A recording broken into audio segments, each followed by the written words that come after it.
Buenos días. Buenos días. Ánimo. Bueno, el día de hoy, como todos los lunes, vamos a dar a conocer el quién es quién en los precios de las gasolinas. Vamos a seguir informando, esto es muy importante, el que mantengamos equilibrados los precios de gasolinas, diésel, gas, luz. Fue nuestro compromiso de que no iban a aumentar estos precios de combustibles en términos reales y lo estamos logrando. Es muy satisfactorio poder decirlo. Podríamos frasearlo diciendo que llevamos un poco más de 7 meses en el gobierno y no ha habido gasolinazos, porque a veces pues se olvidan las cosas, ¿no? Vamos bien, esto también nos ayuda a bajar la inflación, porque si aumenta el precio de los combustibles, aunque hubo un secretario de Hacienda hace poco que decía, de estas eminencias, ¿no?, de la economía, que si aumentaban los precios de las gasolinas no afectaba, porque eran muy pocos los que tenían automóvil en función de la población en general. Hace poquito, ¿quién era? ¿Cuándo fue? Ya eso se los dejo de tarea. Pero es obvio que sí afecta el incremento de los precios de combustibles, afecta al resto de los precios y hay inflación o carestía. Entonces, por eso este programa tan importante del quién es quién en los precios de los combustibles. Entonces le pedimos a Ricardo que nos informe. Terminando él, abrimos la sesión de preguntas y respuestas. Muchas gracias, señor presidente. Muy buenos días a todos. ¿Quién es quién en el precio de las gasolinas? Tenemos en la gasolina regular a la gasolinera El Carrizo en Ahome, Sinaloa, a 22 pesos con 58 centavos por litro, un margen de 4 pesos 51 centavos por litro. Y la más económica, con el margen más bajo, está con un margen de 16 centavos, un precio al público de 17 pesos con 78 centavos por litro, en Centro Tabasco, servicio El Negro. Y luego tenemos en gasolina premium, el más alto en Izabal 3, en Ahome, Sinaloa, a 23 pesos con 3 centavos por litro, un margen de 3 pesos 50 centavos por litro. La más económica en gasolina premium, entrada a Nacajuca, en Nacajuca, Tabasco, 19 pesos con 19 centavos por litro, 21 centavos de margen. En gasolina, en combustible premium, tenemos un margen de 4 pesos con 1 centavo, un precio al público de 22 pesos con 7 centavos por litro, en Izabal 3, en Ahome, Sinaloa. Es un mercado libre, podemos comprar gasolina donde sea, hacemos la recomendación desde la Profeco, que es parte de lo que tenemos que hacer para empoderar al consumidor, que los consumidores de Ahome, Sinaloa, pues procuren evitar esta gasolinera Izabal 3, que lleva una constante en 2 meses de mantenerse con los precios más altos y el margen más alto en sus combustibles, y pues ahí los consumidores somos los que normamos el mercado yendo a consumir a otro lado, y sí hay más opciones en Ahome para que lo tomen en cuenta los consumidores. Y el más económico en diésel en Macuspana, Tabasco, 19 pesos con 49 centavos por litro, un margen de 32 centavos. Si lo vemos por marcas, hemos estado viendo una tendencia a que se reúnan hacia la media que la representan los franquiciatarios de Pemex, y eso es algo que hemos visto ya como una tendencia en estos 3 meses de ejercicio. Tenemos las marcas más altas con los márgenes más altos en Chevron, Redco y Arco, y las más económicas Repsol, Total y Lagas. Eso es quienes tienen los combustibles. Las verificaciones que se realizaron en esta semana en el tema de gasolinas, hicimos el sorteo de 125 gasolineras. 2 en esta ocasión no permitieron la verificación, que fue una en Mexicali, Baja California, y otra en San Juan del Río, Querétaro. De estas 2 que no permitieron la verificación se suman al paquete que haremos con fuerza pública ya en fecha próxima. No encontramos ningún rastrillo o aparato de estos para rasurar o robar combustible, pero encontramos la diferencia más grande de 10 mililitros por litro, el 1% en una gasolinera en Otón Blanco, Quintana Roo, que habla más bien de un problema de descalibración, pero que también se está atendiendo. Vamos ahora a ver el quién es quién en el gas LP, y tenemos en tanques estacionarios el precio más alto en Buenaventura, Chihuahua, con 10 pesos 98 centavos por litro, y en comercializadora de gas MEPAR, en García, Nuevo León, el más económico con 7 pesos 55 centavos por litro. Para cilindros, el precio más alto en Cuauhtémoc, Chihuahua, gas El Sobrante, a 20 pesos con 26 centavos por kilo. Se orienta a los consumidores de saber cuál es lo más que se está pagando en el país. Y el más económico a 14 pesos 56 centavos por kilo en Saltillo, Coahuila, gas Capricornio SADCB. En cuestión de verificaciones de gas LP, realizamos en esta semana 96 calibraciones, Si nos vamos al de gas LP, ahí lo tenemos. 40 fueron sin infracción, 56 verificaciones a estaciones de servicio de gas LP, 40 salieron bien, 16 tuvieron sanciones por irregularidades, 0% que no permitió la verificación. Todos se dejaron verificar, 376 básculas calibradas, 19 con error, que fueron puestas a calibración otra vez, temporalmente cerradas, 41 vehículos verificados, 8 de ellos fueron inmovilizados, 47 autotanques verificados, todos salieron bien, 59 lotes de cilindros que fueron verificados, 2.203 cilindros en total, 217 inmovilizados, 132 de esos fueron inmovilizados por problemas de condiciones de inseguridad, picado el tanque o que pierde verticalidad. Y por último, el resumen de los avances en nuestra app de litro por litro, L por L.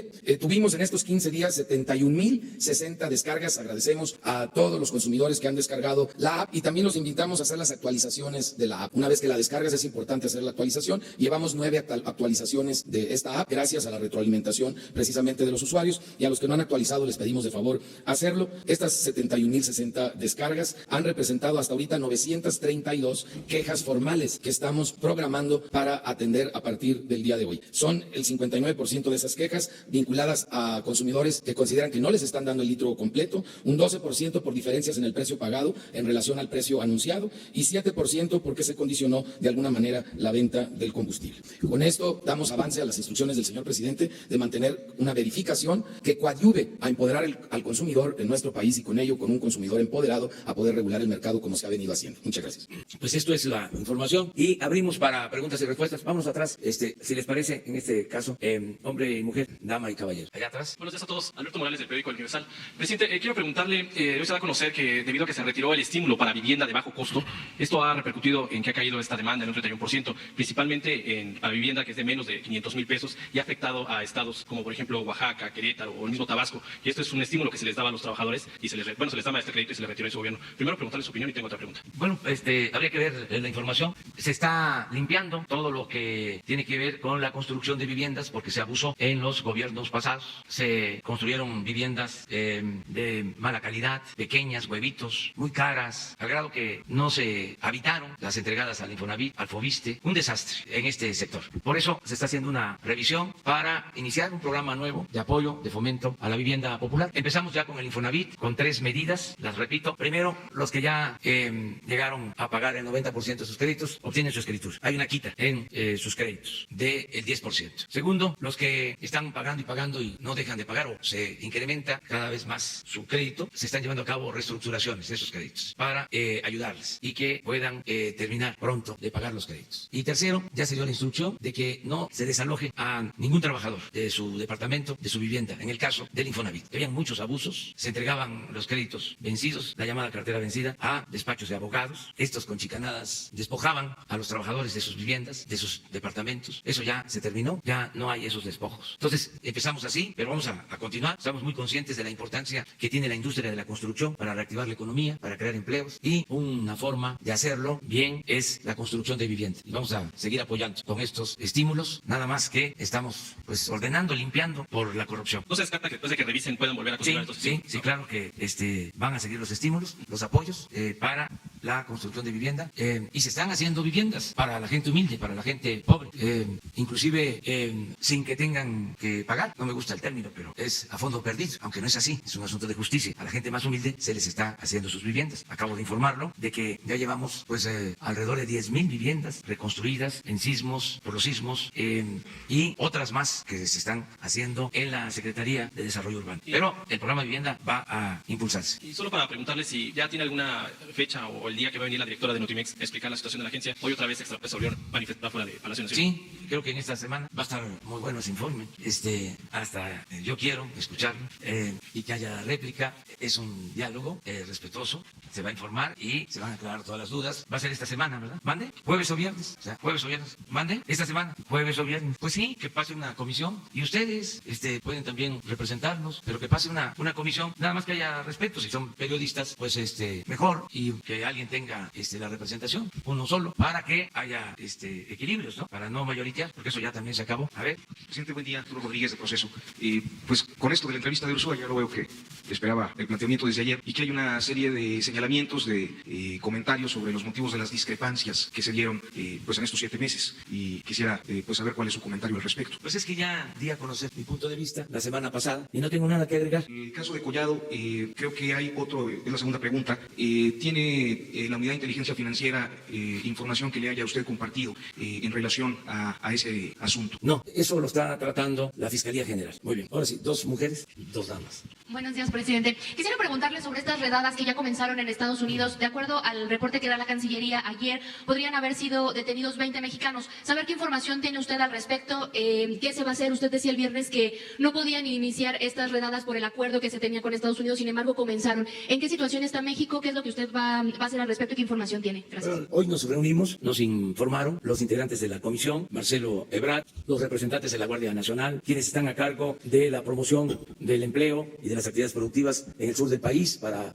apoyar a migrantes. Nos informó Horacio Duarte, que está a cargo de la atención a migrantes que están esperando su resolución de asilo. Él tiene también a su cargo albergues. Y nos informó Francisco Garduño de Migración de cómo vamos en el plan. Se ha ido normalizando la situación en general. Ese es el informe. Hay una disminución del número de deportados o detenidos en Estados Unidos del orden del 30% con relación a lo que sucedía antes del acuerdo, de modo que son buenos los resultados. No ha habido violación de derechos humanos y ya está en marcha el plan de creación de empleos. Estamos empezando. El informe de hoy es que ya están trabajando 1.200 migrantes aproximadamente, la mitad en la frontera sur y la otra mitad en la frontera norte. Sobre deportados mexicanos no ha habido hasta ahora nada fuera de lo normal, es decir, no ha habido deportados. Se habla de que son 1.800 los mexicanos en general que están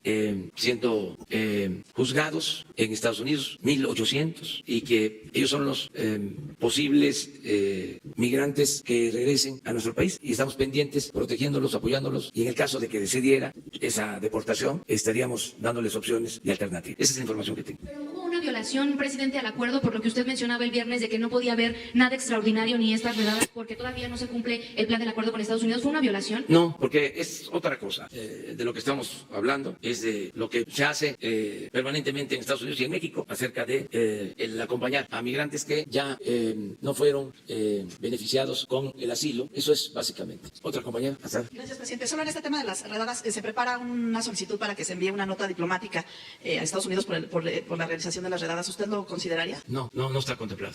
Y por otro lado, preguntarle sobre el caso de Lomelí. Le presentó la renuncia a la coordinación de programas en Jalisco. ¿Qué ha encontrado la Secretaría de la Función Pública en este asunto? Si usted le solicitó esta renuncia por eventual conflicto de interés y si se van a seguir estas investigaciones. Fue una decisión de él y el caso lo está atendiendo la Secretaría de la Función Pública. Y para aclarar bien, pienso que hoy la Secretaria de la Función Pública les va a dar a conocer toda la información. Y yo sé que ya habló del tema de Carlos Ursúa, pero no había tenido oportunidad de preguntarle.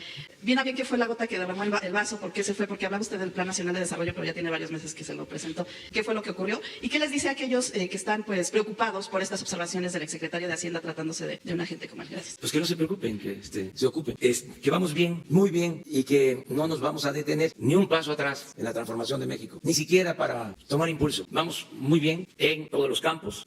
Puede ser que me vean demasiado optimista, pues en efecto, lo estoy, porque vamos avanzando más de lo que yo imaginaba. Nos ayudó mucho el hecho de que la gente confió en nosotros el año pasado y también se logró tener mayoría en el Congreso. Si no se hubiese logrado la mayoría en el Congreso, imagínense, eso sí hubiese significado más obstáculos. Pero afortunadamente vamos bien. Sobre todo, no nos ha costado mucho ajustar el marco legal a las nuevas circunstancias, el bajar los sueldos de los altos funcionarios públicos, el que la corrupción sea delito grave, la autorización del presupuesto, el que se esté por eliminar los fueros, los privilegios, la misma autonomía que ya estaba en la ley, pero se hizo realidad, de la Fiscalía General, la ley de austeridad republicana, en fin, muchas cosas que están cambiando. Ahora que fui a Michoacán, aunque voy a una gira que tiene que ver con la salud, pues aprovecho para decirle a los ciudadanos, informo de que ya no se da la pensión a los expresidentes de 5 millones de pesos mensuales. Informo para decir que ya no existe el Estado Mayor Presidencial, que eran 8,000 elementos que cuidaban al presidente. Informo pues que ya no hay aviones para el traslado de altos funcionarios públicos. Ahora las giras del presidente pues se hacen por carretera. Ayer que estuvimos en Michoacán, en la sierra, desde Uruapan hasta Colima, toda la sierra de Michoacán, pues constatamos que están mal los caminos. Si nos trasladáramos en aviones o helicópteros, nunca nos daríamos cuenta de cómo están los caminos. Estamos informando a la gente que ya los altos funcionarios públicos no tienen atención médica privada, que antes se hacían hasta cirugía plástica, se estiraban a costillas del erario, se gastaban 5,000 millones de pesos en atención médica privada a los altos funcionarios públicos. En fin, estamos avanzando allá en las comunidades más apartadas, porque termino un acto y se enteran de que voy a pasar por los pueblos y salen a hacerme planteamientos o a saludarme, y me detengo poco tiempo, porque si no, pues me deja el avión de regreso, o llego tarde al otro acto, porque ya no hay avión presidencial. Entonces ayer fue en Aeromar, de Colima acá, llegamos a las 12 de la noche, muy buen servicio, económico y buen servicio. Imagínense cuánto se gastaba con aviones y helicópteros y cuánto personal desplazado del Estado Mayor Presidencial. Algunos de ustedes, no todos, pero lo saben, pues ya se acabó con todo ese derroche y me sirve para preguntarle a la gente. Ayer en 2 paradas le preguntaba yo a los adultos mayores, ancianos, que si les había llegado allá en la sierra de Michoacán la pensión. Entonces me da mucho gusto que me digan, sí, ya llegó. Lo que no ha llegado es la beca para los estudiantes de primaria y lo que nos hace falta es esto otro. Entonces, vamos muy bien y es normal que haya discrepancias. Ya lo dije, no hay por qué preocuparse. Así es la democracia. Además es un cambio, es una transformación. Las 3 transformaciones que han habido se tuvieron que hacer por las circunstancias, por la vía armada. Y esta 4ª transformación la estamos haciendo de manera pacífica. Tenemos que decir que somos dichosos porque en paz se están llevando a cabo los cambios. O díganme, en honor a la verdad, si no es un cambio que después de muchos años ya sea delito grave la corrupción, que no lo era, que en 1994 reformaron el Código Penal para que no se considerara delito grave la corrupción, y desde entonces, ¿cuántos años? Del 94 al 19. 25 años que no era delito grave la corrupción y que el que robaba podía salir bajo fianza, y ahora es delito grave. O lo que comentábamos, no sé si Jesús tiene ya la información de lo que se condonaba de impuestos a los potentados, a los influyentes. ¿No tienen eso? Y que ya haya desaparecido la condonación de impuestos a los llamados grandes contribuyentes. Le digo a la gente en las asambleas, a ver, les digo, piensen en una gran empresa, en un gran banco, nada más para ustedes, sin que lo tengan que decir. Y les comento, bueno, esa empresa que están pensando, ese banco que están pensando, no pagaba impuestos. Es el ejercicio que hago con ustedes. Entonces, sí, hay una transformación, hay un cambio. Y por lo mismo, pues hay inconformidad. ¿De la austeridad, Ursúa? No me quiero meter en eso. Pues porque tomó su decisión de manera libre. Ahora, miren, no, es que es interesante esto. Ya que estamos en este asunto, ¿por qué la gente nos apoyó? ¿Qué no sabían de que íbamos a combatir la corrupción? ¿Desde cuándo lo estamos diciendo? ¿Qué no sabían que iba a haber un plan de austeridad? ¿Desde cuándo lo estamos diciendo? Fui 3 veces candidato a la presidencia y las 3 veces en libros está el combate a la corrupción y el acabar con los privilegios. ¿Cuál es la sorpresa? Que la refinería, 3 veces candidato a la presidencia y 3 veces planteando que iba yo a impulsar la construcción de refinerías, porque llevaba 40 años que no se hacía una nueva refinería. ¿Dónde está lo extraño? El aeropuerto. ¿Qué no dije de que era una obra faraónica y un pozo de corrupción? ¿Dónde está la novedad? ¿Qué no dije que existían estos privilegios? Pero desde hace años. Entonces, ¿qué pensaba? Que iba yo a llegar y como lo único que me importaba era el puesto, iba yo a adaptarme y a dedicarme a hacer lo mismo. No lucho por cargos, decía yo, lo dije muchas veces, no soy un ambicioso vulgar, lucho por ideales, lucho por principios, estoy por la transformación del país. Entonces, nada más es cosa de comprender. Pero miren, esto es 400,000 millones de condonación en 2 sexenios, ¿no? Año por año. Miren el 13. Se rayaron. Y la gente pagando el IVA. Y los profesionales y pequeños, medianos empresarios, comerciantes, pagando el impuesto sobre la renta. Y los hijos predilectos del régimen recibiendo concesiones. Pues por eso están molestos, pero hasta se han portado bien, porque no pasa de cuestionamientos en columnas, en medios. Y eso ayuda a enriquecer la vida pública. Es interesante la polémica.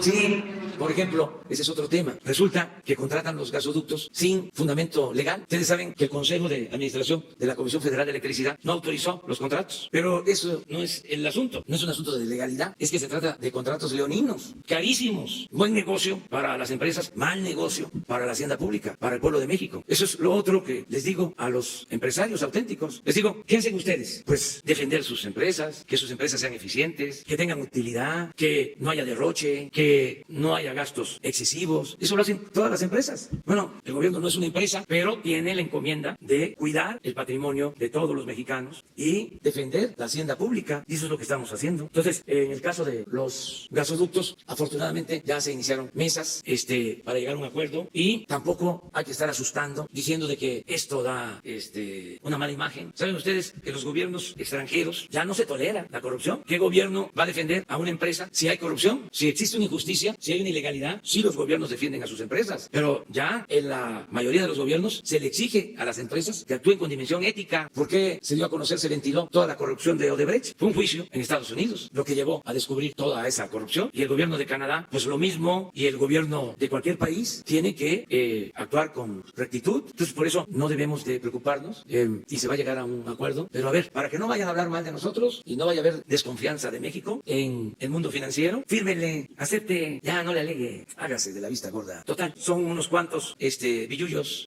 No estoy hablando de otras cosas. Estoy hablando de la corrupción en general, pues, y de los abusos. Muy bien, vamos. No, para nada. Aunque, pues cada quien tiene su opinión, va a ser muy difícil que a los expertos, y a los especialistas, a los columnistas los hagamos cambiar de parecer. Son libres, cada quien tiene su criterio. Los municipios autónomos como Cherán. Cherán se declaró ante la ineficiencia del Estado federal para enfrentar a la delincuencia organizada como un modelo alternativo apoyado por el doctor Mireles. ¿Cree que la cuarta transformación compagine con ese modelo de gobierno? Por un lado. Por el otro, si la subasta que se llevó a cabo en Los Pinos, esos recursos ya llegaron a Metlatónoc y Cochuapa el Grande, como usted lo dijo hace unos días, y finalmente, o se va a ver eso, ¿qué respondería usted a los 12 legisladores de ascendencia mexicana en el 116 Congreso estadounidense que ayer reclamaron al presidente Trump al asegurar 3 de ellos mexicanos como Vaca y Chuy García en Chicago? Trump decir que ellos provienen de gobiernos corruptos y gobiernos fallidos. Señor presidente. Bueno, lo primero, estuve en Michoacán, estuve en Paracho, cerca de Cherán, y lo que tengo como información es que las comunidades indígenas han tomado este acuerdo, en el caso de Cherán, y ellos tienen un buen gobierno, y nosotros respetamos esa decisión. Acerca de los fondos, de lo que se obtuvo por la venta de residencias y de terrenos, sí se van a entregar estos fondos a la montaña de Guerrero. En esta misma semana les voy a informar ya sobre la entrega de estos fondos, y qué bien que me preguntas, porque ya viene otra subasta, la de las alhajas, y voy a aprovechar para difundirlo, para que empiecen a hacer sus ahorros. Es importante la participación en estas subastas porque se ayuda a la gente. No solo se compra un bien, sino ese dinero va a comunidades pobres, va a municipios muy necesitados. Es el instituto para devolverle al pueblo lo robado. Ya no quiero decir cómo se le dice, pero es algo muy importante el que todos los bienes confiscados, que antes no se sabía a dónde iban a parar, ahora ya se estén entregando. Por eso fue muy buena tu pregunta. Yo pienso que mañana o pasado les informo a qué municipios de la montaña de Guerrero van los apoyos y cuándo es la próxima subasta, que tiene que ver con alhajas. Y vamos a continuar. Ahora que estuve en Quintana Roo, se habló de una residencia, una casa en Cozumel, y hay otras casas que se usaban para el descanso de los presidentes. Vamos a ver qué se hace, si se también venden y se utiliza ese dinero para apoyar a los pueblos, a la gente humilde. Y lo tercero, acerca de la declaración sobre el origen de los legisladores en Estados Unidos, no quiero yo meterme en este caso para ser respetuosos, porque pues es un asunto interno, ¿no? Y yo creo que pues van a defenderse, ¿no?, los que se sientan afectados por estos señalamientos. Por último, señor presidente, cuando usted visitó en marzo del año pasado Puebla con motivo del proceso electoral presidencial, le dije que iba a publicar un libro. Aquí está, ojalá lo pueda leer. Se llama Puebla 2019, continuada alternancia. Se lo entrego para que se Muy bien, gracias. Una compañera y luego una compañera. Vamos parejos, ¿verdad? ¿No? Presidente. ¿Qué? Faltan mujeres. Bueno. Presidente, buenos días. Shaila Rosagel, reportera del Grupo Gili, El Imparcial de Sonora, La Crónica de Mexicali y Frontera de Tijuana. Presidente, quisiera preguntarle qué información le dio el personal de Profepa y de Semarnat que fueron a ver el tema del derrame de Grupo México en Guaymas, y qué le han comentado sobre los impactos que va a tener este derrame, debido pues que ya vimos en imágenes tortugas, lobos marinos y peces muertos. Eso por un lado. Y bueno, ¿qué hará su gobierno respecto a este tipo de derrames, puesto que ya se va a cumplir en agosto el 5º aniversario pues del gran derrame de 40,000 metros cúbicos en el río Sonora, también de Grupo México? ¿Qué va a realizar su gobierno? ¿Qué acciones en concreto pues para detener este tipo de derrames y tragedias ambientales?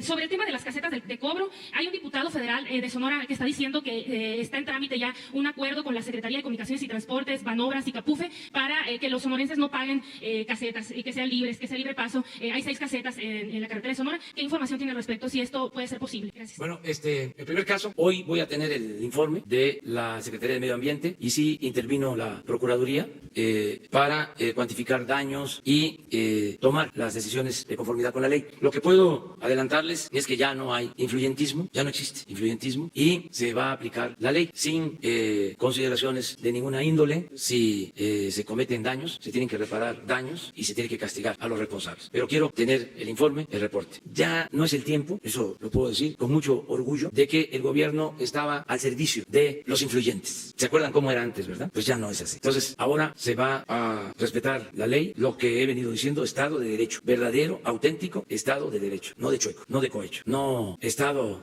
faccioso al servicio de un grupo. Al margen de la ley, nada, y por encima de la ley, nadie. Entonces, vamos a esperar el reporte y en función de eso se va a actuar con absoluta libertad. Presidente, con este nuevo derrame que hubo en Sonora por la misma empresa, por Grupo México, ¿va a tomar su gobierno pues medidas, va a retomar el tema de la contaminación en el río Sonora? Es decir, pues ya hubo otro Vamos derrame. a ver cómo está la parte legal, cómo está el juicio anterior, si se avanzó, si se dio carpetazo, si sigue abierto el expediente y qué relación tiene con este nuevo derrame, este nuevo daño. Es decir, que se va a resolver en el marco de la ley, porque tampoco podemos tomar ninguna medida al margen de la ley. Eso sería autoritario. Lo que nosotros garantizamos es que nada esté por encima de la legalidad. Siempre se hablaba de que la ley es la ley, ¿no? Y al final era puro cuento, ¿no? Eso ya no. Ahora sí, en efecto, la ley es la ley y el que la viole tiene que pagar las consecuencias. No hay un plan para ese propósito.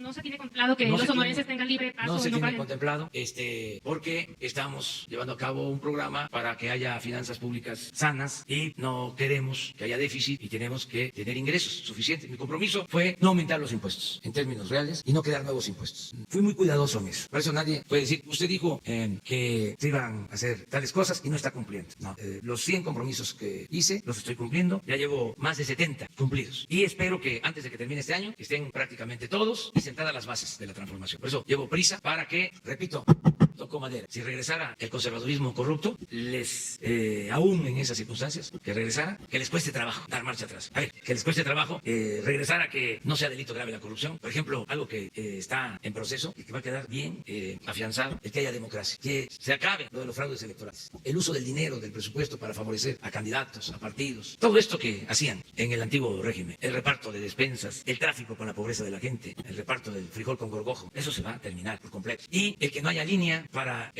los consejeros del INE, del Tribunal Electoral. Acuérdense cómo se integraron los del Consejo del Instituto Electoral, cómo se integró el Tribunal Electoral, se repartieron los partidos, los cargos. Yo recuerdo que un mes antes de que nombraran a los del tribunal, pronostiqué un mes antes de que 3 iban a ser para un partido, 3 para otro y 1 para la representación minoritaria. Y así salió. Entonces, eso que es una vergüenza, eso ya no va a seguir sucediendo. O que el presidente daba línea para que se le diera registro a partidos y candidatos sin haber cumplido con los requisitos. Y los consejeros daban registros para que participaran de candidatas o candidatos quienes no habían cumplido con los procedimientos. Entonces, hay en el conservadurismo una especie de amnesia. Se olvidan de todo eso. No se habla de eso. Y su doctrina es la hipocresía. Esa es su verdadera doctrina. Se sacudieron y ahora son los paladines de la libertad. Falta otra compañera, las 3, ahí, 3, y terminamos contigo, porque vamos al abanderamiento. Gracias, buenos días a todos, buenos días. Presidente, si nos puede dar la última información que tenga sobre la venta del avión presidencial. La semana pasada nos dijo que hoy justamente vence un plazo importante que tiene que ver con pues los términos, ¿no? Si nos pudiera actualizar la información, eso por un lado. Y por el otro, me gustaría insistir en este tema de Baja California. Ya dijo Porfirio Muñoz Ledo que pues hay que desaparecer los poderes en ese estado por la cuestión de ampliar de 2 a 5 años este mandato del gobernador. Usted ha dicho que el pueblo manda y el pueblo quita, que el pueblo es soberano. Porfirio Muñoz Ledo dice que esto es una flagrante violación a la Constitución. Una vez más le pregunto, ¿cuál es su punto de vista? ¿No? El sufragio efectivo, no reelección. El pueblo de Baja California votó por 2 años, no por 5 años. En ese sentido, no solo como presidente de México se lo pregunto como politólogo que es un experto. Y también me gustaría saber en otro tema. Experto, estamos respetándonos. Politólogo. Bueno. Eso es su expertise, ¿no? Además de ser presidente, ¿no?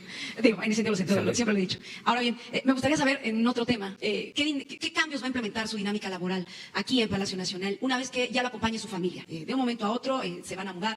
¿Cómo va a trabajar el presidente de México aquí en Palacio Nacional ya con su familia? Cuando existían Los Pinos como residencia oficial del presidente de México, era una dinámica. ¿Cómo va a cambiar? Y si piensa tomarse unos días de descanso en verano. Bueno, pues cuando nos traslademos a vivir, en definitiva, al Palacio, en el departamento que existe desde el gobierno del presidente Calderón, se construyó un departamento, se está limpiando, pintando, arreglando, y sí, vamos a usar ese departamento por la necesidad de estar muy cerca del Palacio, de estar aquí. Ayer, por ejemplo, llegué muy tarde, como a las 12 de la noche, les decía que de una jornada intensa, y ya no me fui a dormir a Tlalpan, me quedé aquí para estar temprano, por ejemplo. Pero vamos a seguir manteniendo la casa en Tlalpan para, pues, habitarla. Cuando sea muy intenso el trabajo, pues vamos a estar aquí.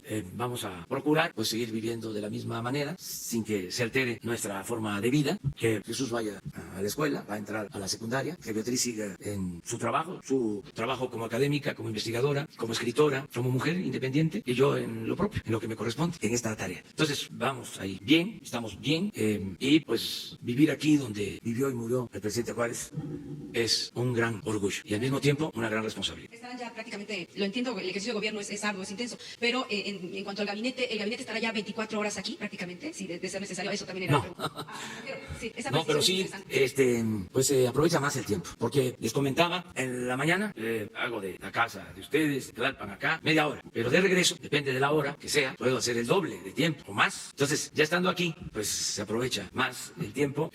La levantada ya no es tan temprano, ya no es a las 4 de la mañana, sino puede ser a las 5 de la mañana. Lo mismo el descanso, entonces tiene sus ventajas y estoy pendiente de todo aquí en Palacio. ¿El descanso se va a ir de algunos días de descanso en julio, en agosto? No tengo ahora pensado eso. Tengo el compromiso de terminar de construir las bases para la transformación del país. Y he hablado con Beatriz y hay ese acuerdo. No crean ustedes que es tan fácil ese tipo de negociación.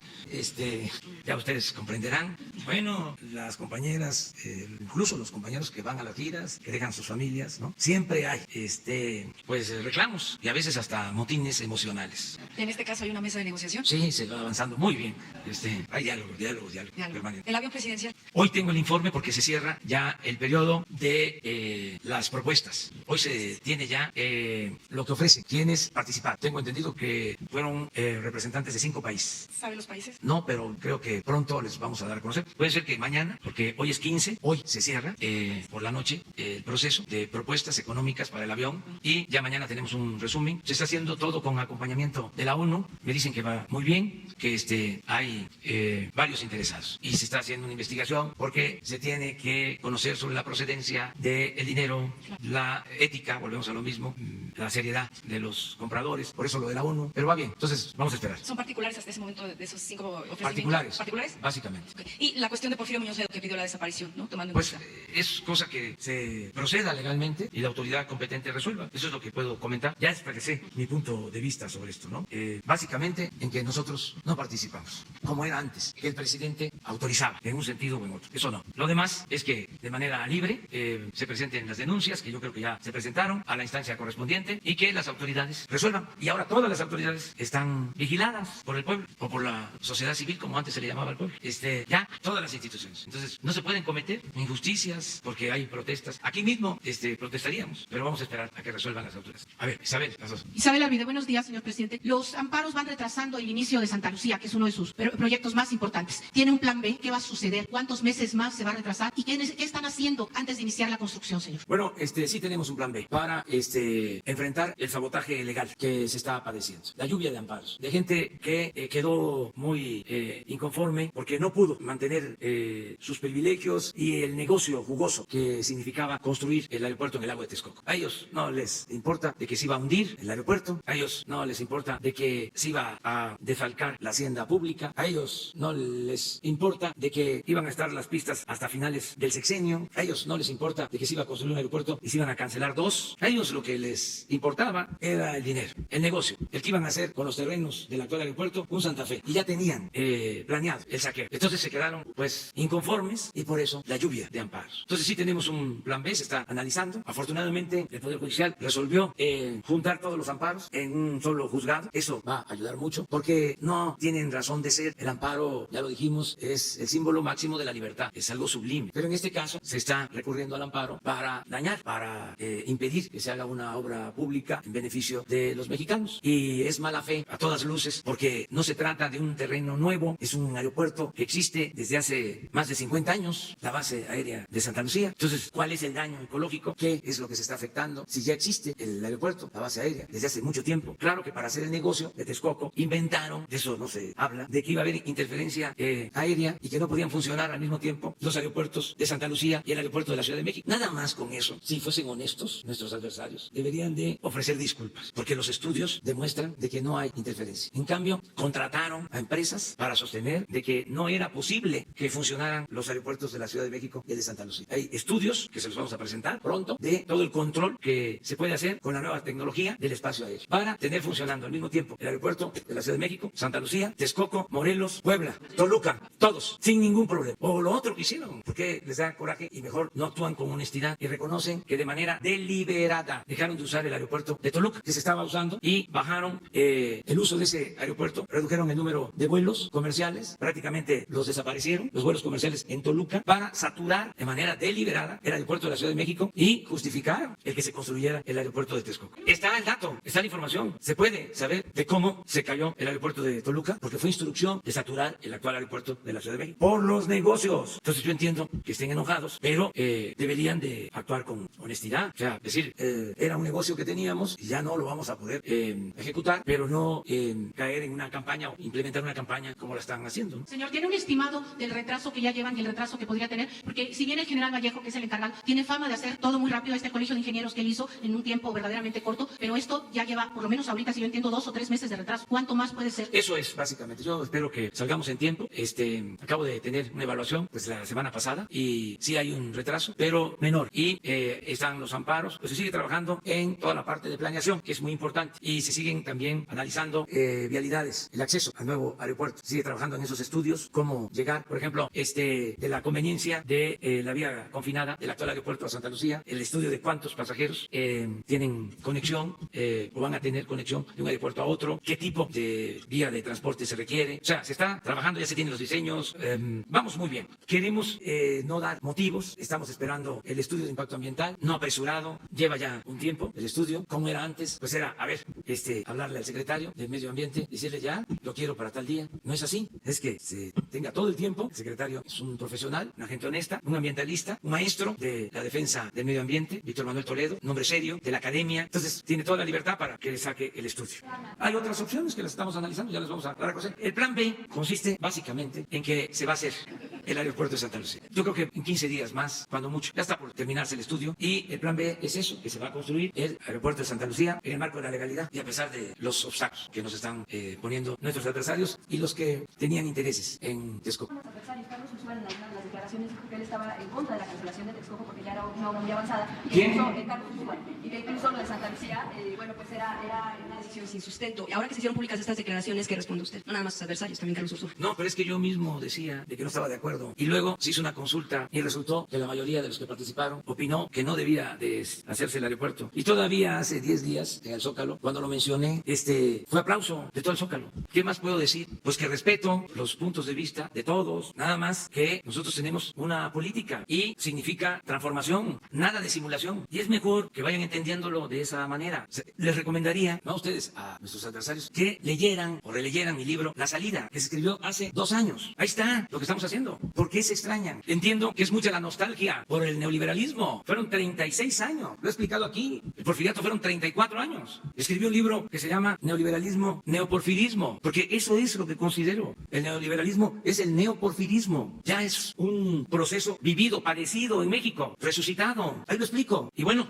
no es fácil terminar con 36 años de un modelo económico con una política de saqueo. Dicen, es que insistes mucho en lo del neoliberalismo. Sí, porque es sinónimo de corrupción. Fíjese hasta dónde llegó la enajenación de que se hablaba de privatizar como algo normal. ¿Qué es privatizar? Hay que buscarlo en el diccionario. Es convertir lo público en privado. Pues en eso consistía la política neoliberal, neoporfirista. Eso ya no existe. Y ofrezco disculpa por lo que significa aplicar una nueva política económica. Vamos a aclararlo cada vez más. Es indispensable y es muy bueno el que se dé este debate porque queremos dar a conocer de manera masiva el plan de desarrollo. Porque ahí están los lineamientos, como dirían los tecnócratas, los nuevos paradigmas. Ahí está lo nuevo. ¿Qué pasaba con la política neoliberal? ¿Qué no la agenda que se aplicaba era la que nos enviaban desde el extranjero? ¿De dónde surgen las llamadas reformas estructurales? Eso nació en México, se concibió en nuestro país y eso era lo que se aplicaba. Esa era la agenda. Estaba en la agenda nacional en el periodo neoliberal el tema de la corrupción. Si les estoy diciendo que en 25 años no se consideró delito grave la corrupción o los hechos de corrupción, ¿de qué se extrañan si la gente votó por un cambio verdadero y quieren que se acabe con la corrupción? ¿Cuál es la inconformidad? ¿Qué pensaban entonces? ¿Que yo iba a llegar aquí y que me iba yo a regodear con el ser el presidente de México y con la parafernalia del poder y que iba yo a ser monedita de oro? No, el mandato es transformar y me lo están diciendo en la calle. Ayer en Michoacán, en los pueblos más apartados, así la gente. Ni un paso atrás. Hay que acabar con la corrupción. El pueblo está convencido de eso. Entonces, aunque rechine, va la transformación. ¿Le ha hablado de algún término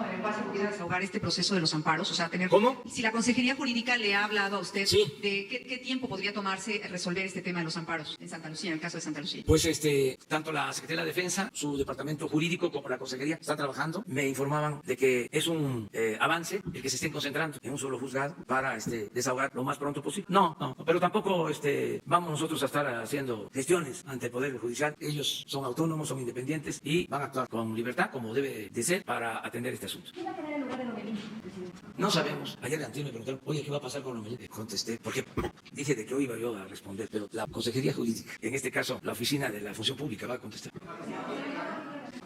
Ah, sí, ahora mismo, ahorita terminando. Tiene mucha información. ¿Mande? No. Mi agenda.